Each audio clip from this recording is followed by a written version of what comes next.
Our continuing coverage of the Republican attempt to destroy Obamacare. As we previewed yesterday, the new version of the Republican healthcare bill has now been released. And in this video, we're gonna break down what it actually changes from the previous version and what it keeps the same, and then try to get an idea of the likelihood that it will actually be passed. So a couple of the big picture topics from this new version. The Senate's revised healthcare bill still includes an estimated $657 billion in tax cuts by eliminating the health law's taxes on the medical industry and its individual mandate penalty for not carrying coverage. But it does continue two taxes aimed at wealthy Americans, a 0.9% investment tax and a 3.8% Medicare payroll surtax. So those are two taxes added by the ACA that previously were going to be removed in the earlier version, now will be retained. But what's interesting is that they are doing fewer of the tax cuts than they were before, but most of that money is not then being put back into increasing coverage, lowering deductibles or premiums or anything like that. There are a few things that it does do, and we will give credit to those. The new bill includes a $45 billion program to combat opioid abuse, as well as $70 billion to offset the costs of expensive patients, in addition to some money that was appropriated in the first version of the bill. But the inclusion of these taxes does not appear to lead to any additional funding of the Medicaid program or offset any of the cuts to the tax credits in the individual market. And so the biggest problem then is that the issue a lot of the so-called moderate Republicans had was that this cuts far too much from Medicaid. And it still does that. It doesn't actually change that. The return to the states on Medicaid is gonna continue to drop down, eventually kicking many people off. And as a lot of commentators have noted, if the issue was that too many people lost their health insurance under the old bill, this does nothing to fix that. Yeah, so the developments today did make me question a little bit whether they're actually gonna pass it. Because so their cuts to Medicaid continue to be draconian, as John pointed out, $772 billion. That's an enormous number to cut from Medicaid. Now, 20 of the senators, the Republican senators, are in states that have relied on the federal government's increased Medicaid funding under Obamacare. So for example, Rob Portman from Ohio, Shelley Mary Capito, Shelley Moore Capito, sorry, from West Virginia, they both, all those governors took the Medicaid expansion. So now they're sitting there going, wait, you're gonna now kick all those people off of Medicaid? And they're not gonna do it immediately, but it begins in 2024. So they're very concerned about that.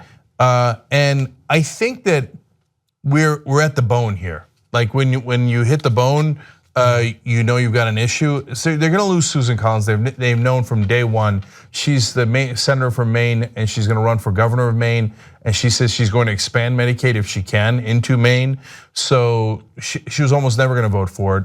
Murkowski from Alaska has said no, if they don't increase Medicaid, at least from the first version. I mean, she said, if you're gonna eliminate Medicaid expansion, or even if you're going to wind down Medicaid expansion, that's not increasing access. And she has said that that was an absolute requirement on her part, was to increase access. There's no way this increases access. Well, if you lost those two, you have to hold every single other person. And by the way, they're also pissed that it cuts funding to Planned Parenthood, and they're not in favor of that. Yeah. So then you got Capito, you got Heller, you got Portman, you got Hoeven from North Dakota. They've all said on the record that they don't want Medicaid cut this much. By the way, they're not really moderates. You could cut Medicaid right up to the bone and they'll say yes, right? But now this cuts so much from Medicaid and would devastate so many people in their states that they're now worried, like, we have a limit to how much we can trick people with the money donors give us. I think this might be beyond the limit, and hence we will lose our power, we'll lose our seats. Exactly, I mean, look, they see the polls, they know how unpopular this bill is, and they know that people have been paying a lot of attention to healthcare over the past 8 years or so. It's not gonna go away as an issue in a year. And while those who theoretically are gonna support the bill, during that Senate recess, they're not holding town halls, they're not actually responding to the concerns of their constituents. Some of those who are kind of no votes at this point, or were last week, they did actually meet up with some constituents. Not necessarily at town halls, but there were some rounds of applause for those who had said that they were gonna have a no. And so I don't think that they went back, listened to their constituents, and now think, you know what? I think I can support this bill. I think that that's an unlikely result from what they experienced. But that's the side of the so-called moderates. Now, there were others on the opposite side of Republicans who weren't supporting this bill. And so why don't we go through some of their concerns. The biggest policy change that we previewed on the show yesterday is an amendment to allow health insurers to deny coverage based on pre-existing conditions and cover few benefits, basically cutting out those quote essential benefits, as long as they have one plan available that does cover those things. You would have all sorts of plans that don't essentially provide the coverage that you would think you're getting by paying for health insurance. And that is the Ted Cruz, the Mike Lee thing. So why don't we check in with Ted Cruz and see if he now supports the bill thanks to this amendment. My central focus from the beginning has been on lowering premiums.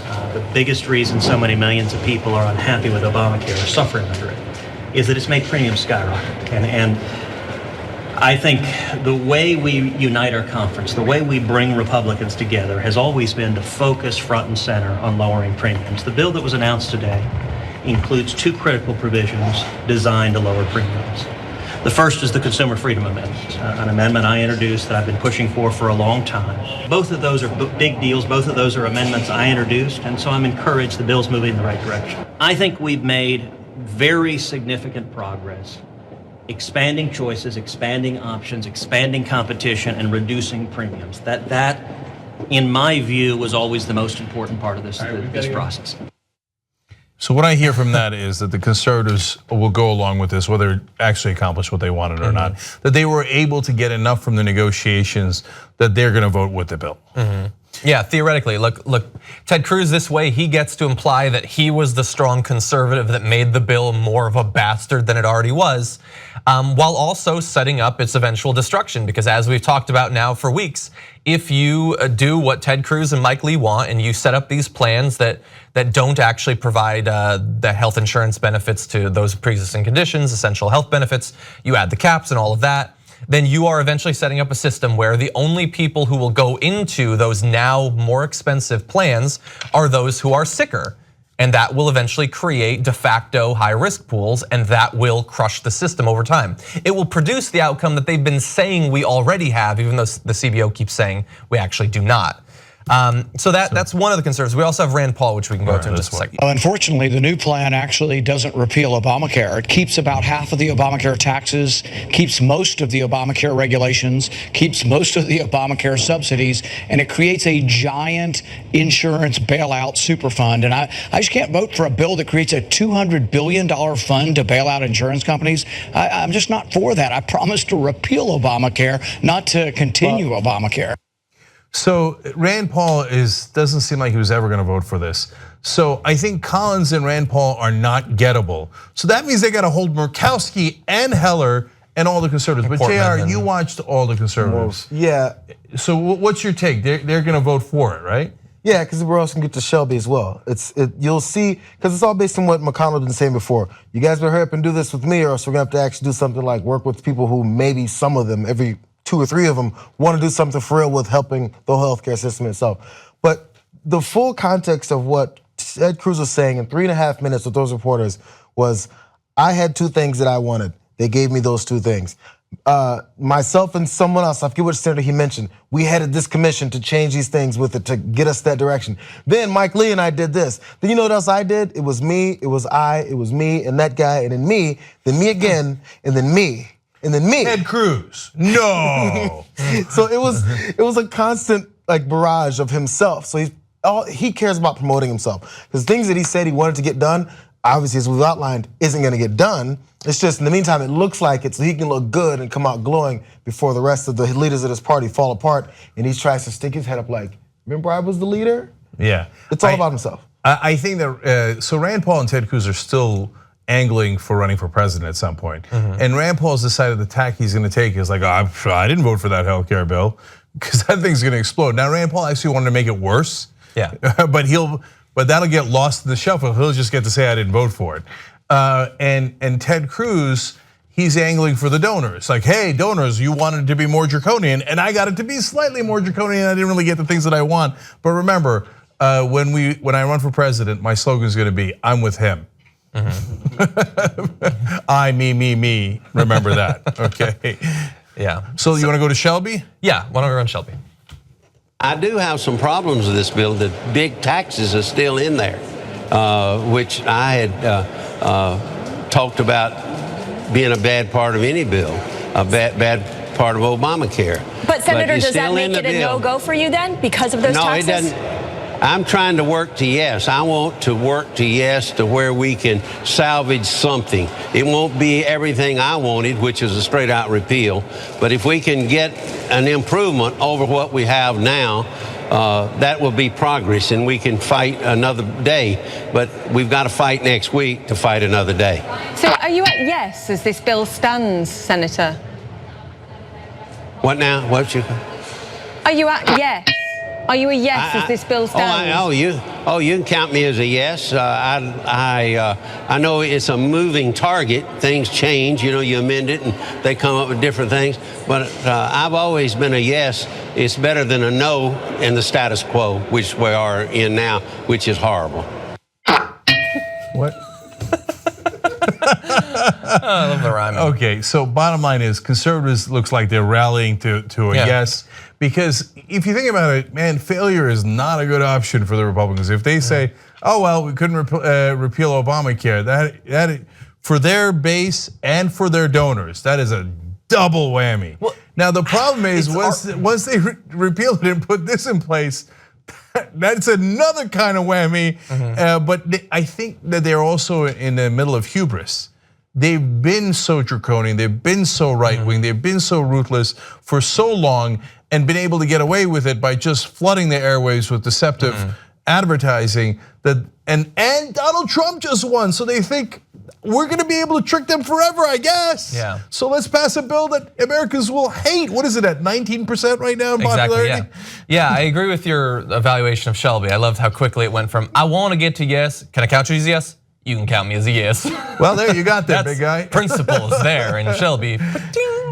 Yeah, look, I think they're between a rock and a hard place, but I don't think that the rock and the hard place are equally stiff, I guess. Look, their base theoretically wouldn't like it if they didn't repeal Obamacare. They've been saying they're going to for a really long time, and so conservatives have told themselves for years, obviously it's gotta go, it's terrible, it's terrible. But on the other hand, as you say, if they pass this new bill, it is going to be the most unpopular piece of legislation in our lifetime, so that's gonna hurt you. And the thing is that the situation isn't static over the past 2 years. People's evaluation of the ACA is changing. Now, I don't think it's changing as fast for Republicans as it is for others, but it is more popular than it has been since the very beginning. And that includes a lot of Republicans. And so the penalty that they would face as a party for not repealing it is objectively smaller than it would have seemed a year ago. Well, so I don't want this thing to pass because all I care about is policy. So, Democrats often are the opposite. Well, what is it going to take for the Democratic Party to win? Yeah, but at the end, you're supposed to pass progressive policy positions. So, and the conservatives, on the other hand, will do anything to pass conservative policy positions because that's what they get paid for. So, so I don't want it to pass. I think it's going to devastate a lot of people. But boy, if it passes, politically, I think there could be hell to pay. Good, but it could take a while. So Heller and Portman and all these folks, Murkowski, Capito in West Virginia, they give you a sense of the devastation here. 1/3 of West Virginia is on Medicaid. 1/3 of the entire state. Not on Medicare, on Medicaid. Yeah, but after this bill, they won't be. That's right. And then that's not an issue. Okay, then you want to see some angry folks. I mean, hey, listen, release the Kraken and see how it turns out for you. If you like this video, you'll love the whole TYT network. Check it out at tytnetwork.com/join.